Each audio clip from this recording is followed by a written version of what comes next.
એ ગાંડી પારસ, આજ તો તે પુરવાર કરી આપ્યું કે કરે કોઈ અને ભોગવે કોઈ. એટલે તારા કુકર્મોની સજા તારી ભાભી ભોગવી રહી છે. ભાભી શું થયું મારી ભાભીને? આજ તારી ભાભી જિંદગી અને મોતની વચ્ચે ઝોલા ખાઈ રહી છે. શું? ફોજદાર સાહેબ, એકવાર મને મારી ભાભીને મળવા દો. હું વચન આપું છું, હું મારી ભાભીને મળીને પાછો આપી દઈશ. ફોજદાર સાહેબ, એકવાર મને મારી ભાભીને મળવા દો. ફોજદાર સાહેબ, ફોજદાર સાહેબ, વધ્યા છો તો એક કે એક ને ઉભા ચીરી નાખીશ. ભાભી, ભાભી, આ ખૂન મેં નથી કર્યું, આ ખૂન મેં નથી કર્યું. એક દી પુરવાર કરીને બતાવીશ, એક દી પુરવાર કરીને બતાવીશ.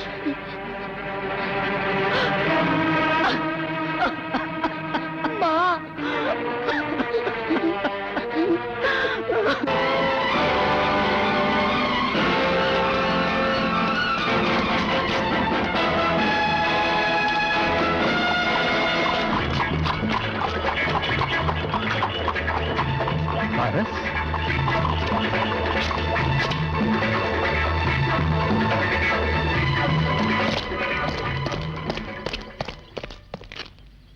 પારસ, પારસ, પારસ.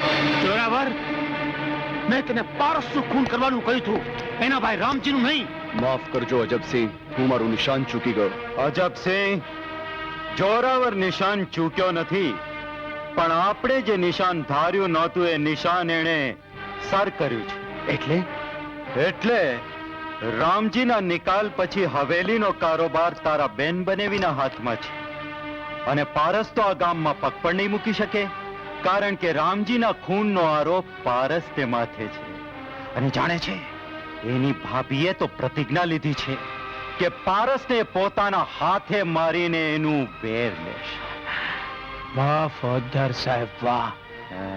એનો અર્થ તો એ થયો કે આપણે એક કાંકરે બે પંખી માર્યા. હા, પણ જોરાવર, આ ખૂન આપણે કર્યું છે એ વાતની જાણ દલીચંદ શેઠને ન થવી જોઈએ. જાઉં છું મેમ, આવજે. ભગવાન તારી રક્ષા કરે. આજથી હું પદ્માવતી બનીને હવેલીમાં જઈશ ને તને હેરાન કરનારા એ હલકીનાઓના ગાભા કાઢી નાખીશ. તું મારી જરાય ચિંતા ન કરતી હો બેન, જરાય નહીં.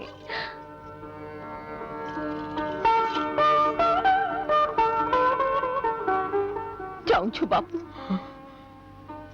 તારી છાયા હેઠે રહી. બાપનું હેત તો મેં પેટ ભરીને માણ્યું, પણ માના ખોળે માથું મૂકી મીઠી નિંદર માણવા હું દિવસોથી તડપી રહી છું.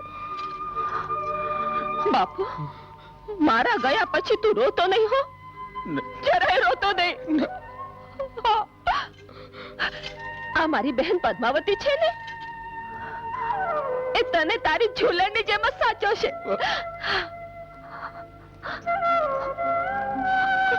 જાઉં છું. આવજે મારા કાળજાના કટકા. રમા પીર તારા રખોપા કરે. હું તને આજે છેલ્લી વાર પૂછું છું, તે પદ્માવતીને ક્યાં ભગાડી છે? મેં ભગાડી છે, પણ એ ક્યાં ગઈ છે હું નથી જાણતી. જુઠ્ઠી! આજે તો હું તો મોઢું ખોલાવ્યા વગર નહીં રહું. બોલ, ક્યાં છે પદ્માવતી? હું નથી જાણતી. એમ બોલ, બોલ, ક્યાં છે પદ્માવતી? બોલ. બોલી દે ને બેન, અમને શા માટે રીબાવે છે? બંધ કરો આ જુલામ.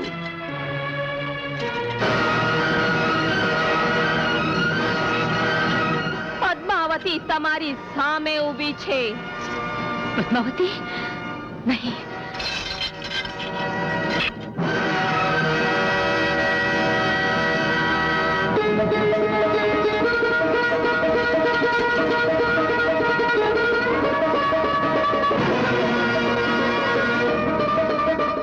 માં, પદ્માવતી, માં, પદ્માવતી, માં બેટા બેટા તું અહીંયા શું કામ આવી તું અહીંયા શું કામ આવી બેટા નહીં તું શું કામ આવી પદ્માવતી તું શું કહું છું માં કહું છું પહેલા તો આરામથી બેસ તો ખરી ચાલ ચાલ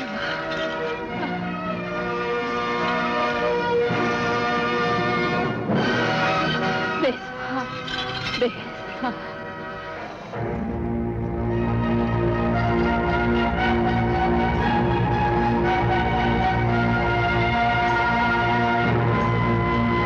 લ્યો મામી આપણે આવી ગયા બેશરમ આવો વેશ શા માટે પહેર્યો છે હા ફકત પહેર્યો નથી મામી ભજવવા આવી છું નાલાયક ક્યાં છે આટલા દિવસ ઉપર મળવા ગઈ હતી નાલાયક મારી સાથે એલફેલ બોલે છે હા ઓહો હો હો હો હો હો હો હો હો વાહ મામી જોરદાર તો આલે બીજો હવામાં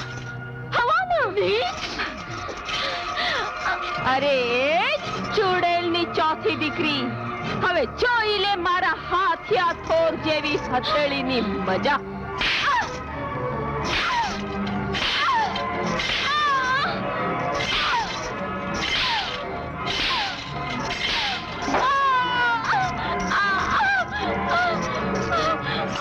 હવે ઉઠ ભાડની દીકરી તારી તો છોડી દે કહું છું, છોડી દે અરે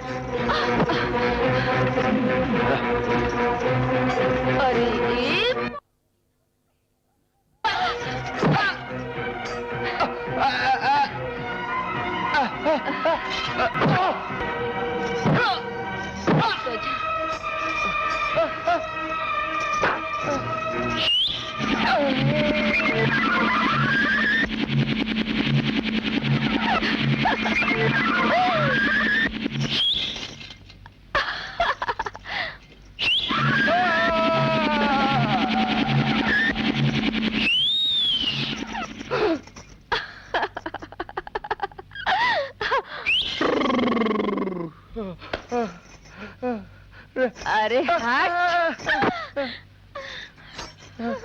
ખબરદાર જો આજ પછી આ ઘરમાં કોઈની સામે આંખ ઊંચી કરી છે તો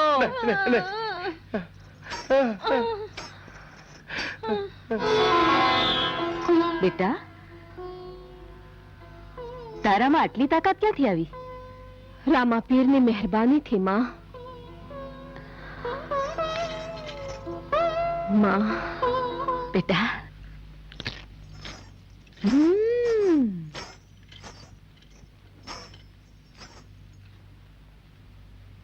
પદ્માવતી સાંભળ્યું છે કે તું ગરીબ ગાય મટીને તોફાની ઘોડી બની ગઈ છો તોફાની ઘોડી નહીં વિફરેલી વાઘણ થઈ ગઈ છું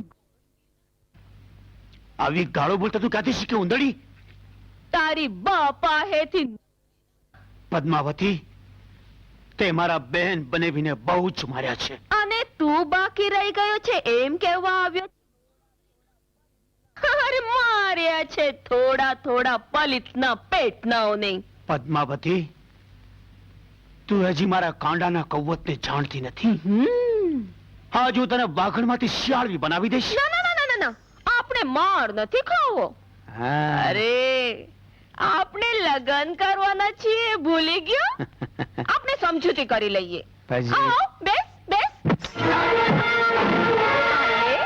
લે લે ખા ખા ખા ખા ખા ખા લે લે લે લે લે સફરજન છે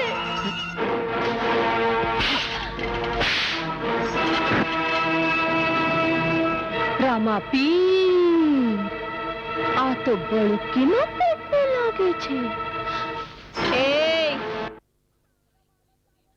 આ ગલુડિયા છાનો માનો ચાલ્યો જા હું બગડીને બેઉ એમ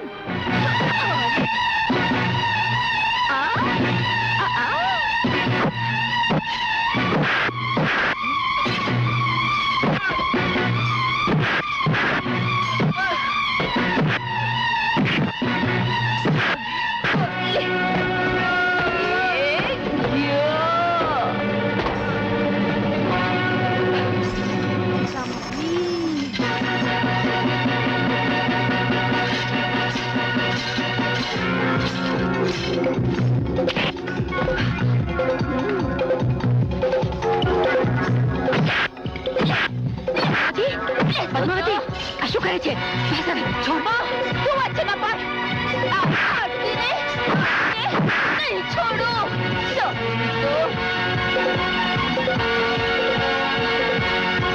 નીચ, નાલાયક, પાપી, દુષ્ટ. લે તો જા. આ તો જા.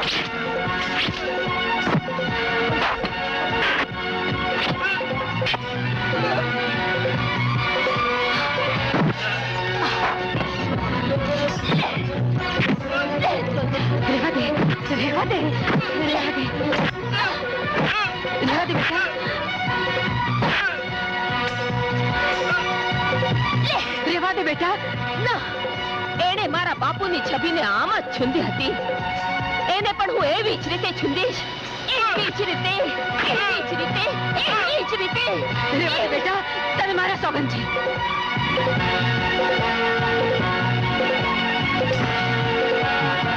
આજ પછી આ હવેલીમાં પગ મૂક્યો છે તો જીવતો નહીં મેલું.